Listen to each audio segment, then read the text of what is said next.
Yung aking kalagayan, tinanong po kung marunong po akong mag-sign language, tinanong po kung marunong po akong mag-Nihongo, kasi ay nag-aral din po ako noon. Sabi ko po, marunong. Kaya mo, sabi niya. Opo, kaya ko po. O sige, ito ang sabi ng pamamahala, papag-aaralin ka ng sign language. Alam mo kung saan ka mag-aaral? Opo, alam ko po, sabi ko. Eh, makakalakad ka ba? Sabi ni Ben Vital. Bigyan niyo po ako ng 2 linggo. Lalakad po ako. Pero nung dalawin po ako noon, wala pa po akong naigagalaw na kahit ano. Hindi sila nabigo sa kanilang pag-asa. Yung first day po, nung treatment sa akin, nung gabi, naigalaw ko na itong konti.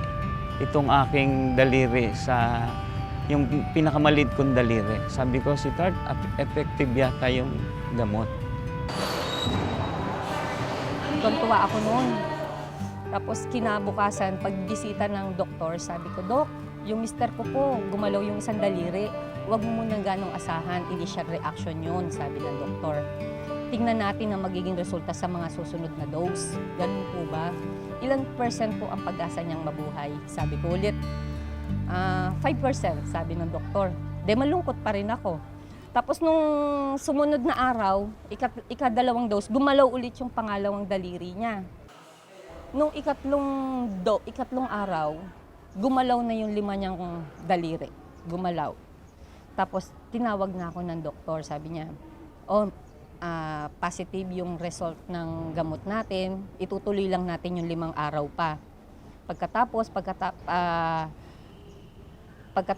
matapos ng gamot, ilalabas na natin siya ng ICU. Then nakahinga ako ng maluwag.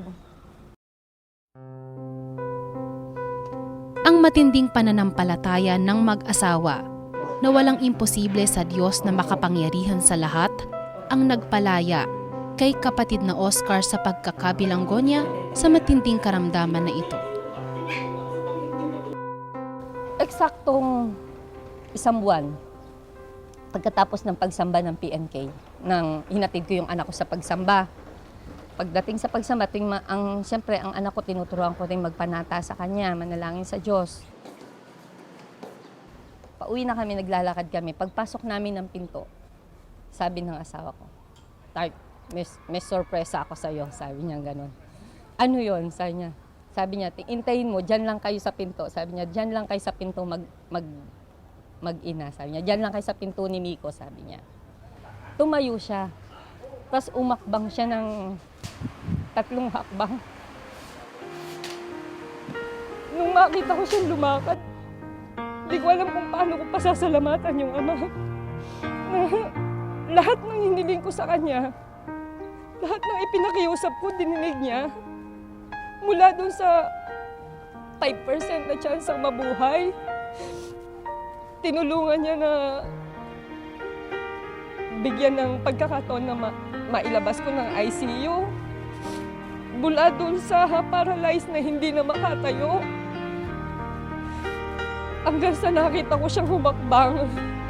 Parang ang lahat ng pagod ko, yung hirap ko, nawala ng lahat.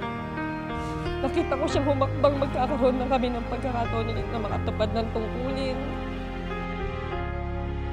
Ako ang Panginoon na iyong Diyos, siyang nagnanais na magturo Yung sa first iyo. time kong nangasiwa ng doktrina at first time kong nangasiwa po ng pagsamba uli ay hindi ko po maipaliwanag ang kagalakan sa aking puso. Basta tuwan-tuwa po ako noon, wala po akong ibang ginawa kundi magpasalamat po sa Diyos at magpasalamat po sa pamamahala sa Iglesia ni Cristo.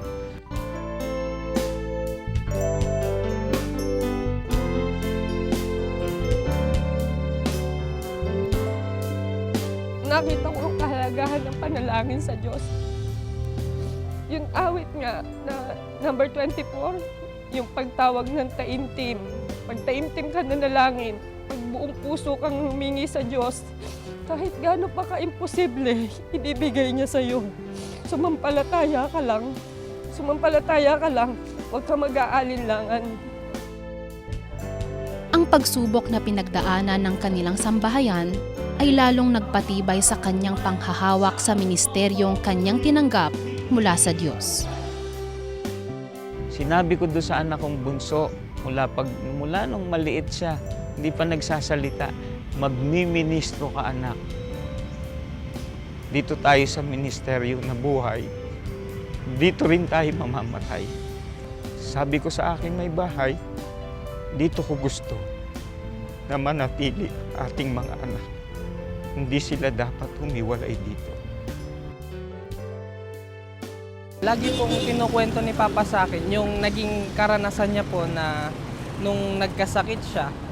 At yung karanasan niya po na yun, kasama po doon yung paglaban niya po sa sakit niya na po na yun para maipagpatuloy po yung kanyang ministeryo. At isa po ito sa naging inspirasyon ko po upang ako po ay pumasok sa loob po ng banal na ministeryo. Sa kasalukuyan, si kapatid na Oscar de Guzman ang coordinator ng Sign Language Department ng College of Evangelical Ministry. Ang Sign Language Department ay itinatag ng pamamahala sa iglesia upang mabigyan ng pagkakataon ang mga deaf na maturuan at makaunawa ng mga salita ng Diyos. Tila isang kabalintunaan, nasa isang yugto ng kanyang buhay, hindi niya magawang ikilos man lamang ang iba't ibang bahagi ng kanyang katawan. Subalit ngayon, ang bawat kumpas ng kanyang mga kamay, ang galaw ng bawat bahagi ng kanyang katawan ay totoong makabuluhan at nagagamit sa pagtuturo ng mga salita ng Diyos. Ng mga panahong yaon, ang haring Ezekias ay nagkasakit at halos mamatay. Yung lingkod ng Diyos na tapat sa pagsunod. Tiyak na pakikinggan ng Diyos yung kanyang panalangin. Katulad po ng haring Ezekias. Hindi na pinagaling sa kanyang karamdaman at dinagdagan pa ng maraming taon ang kanyang buhay. Kundi Noong panahong ako ay paralyzed po, doon ko po na-define ano pananampalataya. Ano ba ang tunay na kahulugan ng pananampalataya? Ano ba ang tunay na kahulugan ng pagtitiwala sa ating Panginoon Diyos? Ano ba yung pag-asa, yung pananalig sa ating Panginoon Diyos? Na-define ko po lahat yun. Ngayon, ang sabi ko sa aking sarili, pinakamahalaga na mataglay kong katangian. Awa po ng ating Panginoon Diyos. Dininig niya po ang panalangin ko at ang panalangin naming mag-asawa. Nakabalik po ako sa aking tungkulin. Gumaling po ako sa karamdaman ko na parang wala lang, parang hindi ako nagkaroon ng sakit. Ipinangako ko po sa ating Panginoon Diyos at sa pamamahala sa Iglesia ni Cristo, lalo kong pagtatalagahan at pagtatapatan ang aking tungkulin.